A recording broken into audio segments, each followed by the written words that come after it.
Hey everyone, welcome to week 4. Wow, we've made it a month. Yes? At the end of the school year, no less. End of the school year. Whose Mhm. idea was to do this in May? That's what we want to know. Not mine.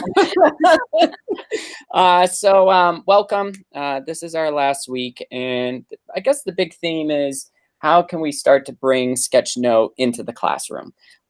We asked those of you to participate in the Flipgrid reflection last week, and there was a big theme behind what a lot of people are talking about, and it's just that like unknown of like how do we even get started with students, or some of us or students tend to want to be perfectionists, and how do we kind of help those students just kind of like go with the flow, to be able to just doodle what comes to mind. That's what some people are asking. How do we support all students moving in this direction?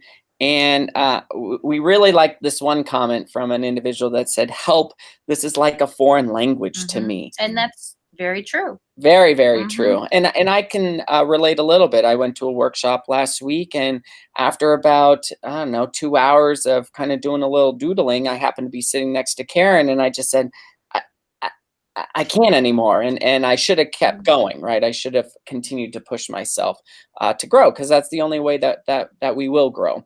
And there was one other mention about how someone, a little aha moment, might have been Deb, who said that I kind of realized that you can kind of take some notes and then maybe go back and add some doodling with the notes afterwards. So there's a couple ways to be able to tackle this. How do we get students into thinking about doodling? And there was an actual highlighted suggestion on one of the pages. I think Karen's going to talk about ways by which little activities that you can do with students each day, or you can even challenge yourself to do.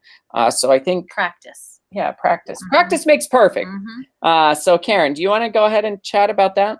Yeah, so I think that there's a lot to be said about, building that visual vocabulary and pre-gaming. I know it sounds like a lot of fun, pre-gaming for sketchnoting, but I think it could be really successful. So last week before our faculty meeting, a group of teachers and I sat down and we started to think about some of kind of those difficult nouns and ideas that we would talk about in the faculty meeting, and ways we could represent them for ourselves, right? That's the most important part, is that personalization. How is this working for you? So we are talking about competencies. Who isn't, right? So you can see in my notebook right there, we kind of came up with a piece of paper and a pencil with a check mark for competencies. And then we were talking about engaged student or self-direction. And we said, all right, well, let's take our arrows that we can draw and make those, represent self-direction or engagement. And that worked for us at that time. Even before I went to the conference that Craig mentioned earlier, I kind of sat down with myself the night before and I sketched out the possibilities, because it was about social media. So I decided to practice my phone and my envelope and my globe, searching what could those different icons represent as I began to sketch for those different sessions. And so that might be one way to kind of help yourself along. If you want to help your students along, if you turn to page 62 and 63, I think it is, in our book, you're going to see a whole host of different examples and little activities. And this could be a really good time of year to kind of take some risks and build in some creativity. The days are going to get hotter and behavior management can become stressful. Well, how can we maybe help those students decompress a little bit? Maybe this jar activity on 63 could be kind of neat. I think it's the 7th one down. And you can just build in different ways and different ways to practice with students. It's also helping you practice how you might implement this next year.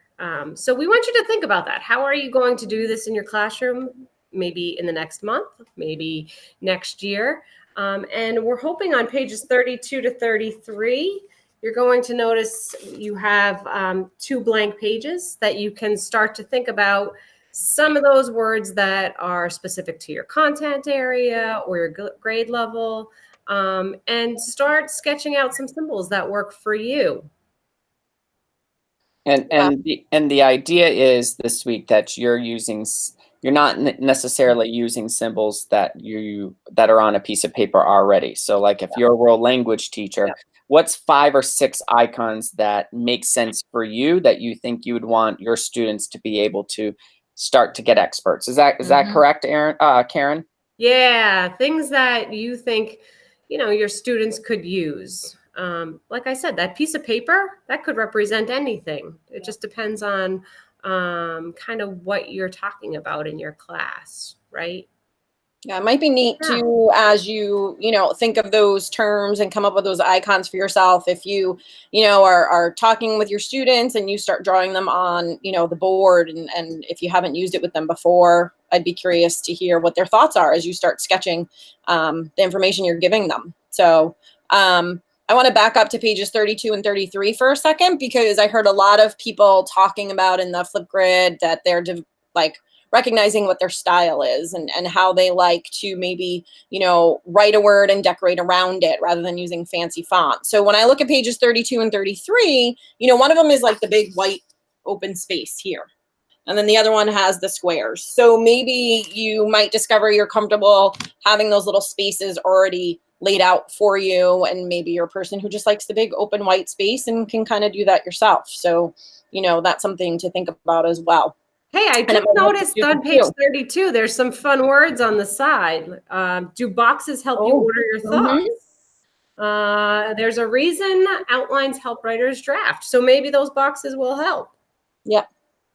Yeah, definitely.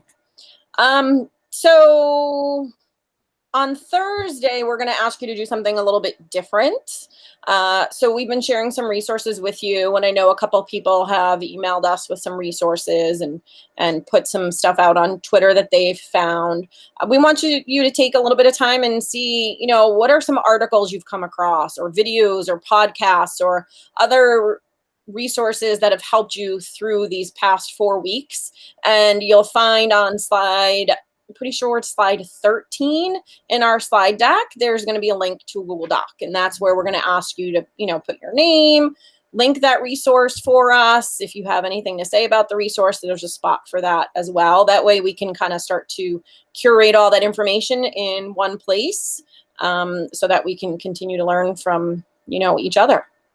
And then the resource doesn't have to be an article. It can be a resource of some podcasts or some really cool icons that you found, like examples. Yeah, don't think of it as, I have to find this article. It doesn't necessarily have to be an article. And actually, as you say, some icons you found, Craig, it makes me think, well, maybe you've created some sort of cheat sheet for yourself of your own icons that you'd be willing to share with us. Because I know I'm still working hard to build my vocabulary. It's definitely tough, out of my comfort zone for sure.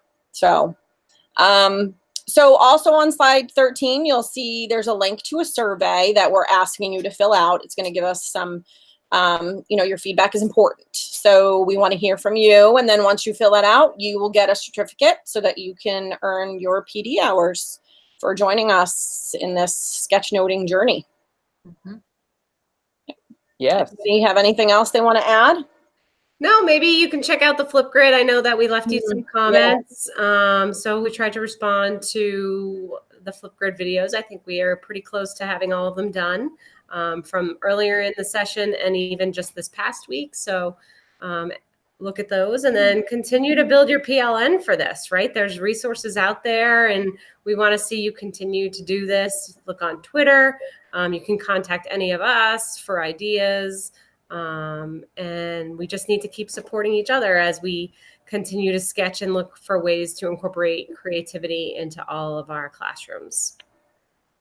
Yeah, it's been a fun month of just learning, and so hopefully you all have enjoyed what we have put together. But But that's all I got. You got anything else? No, we've enjoyed doing it, and we hope you have too, and we hope it continues. It certainly doesn't end here. Yes, feel free to continue to use Yeah. the hashtag sketched NH. I think it would be really awesome to see that continue even after this end of the school year. So keep sketching, folks. Yep. Until next time.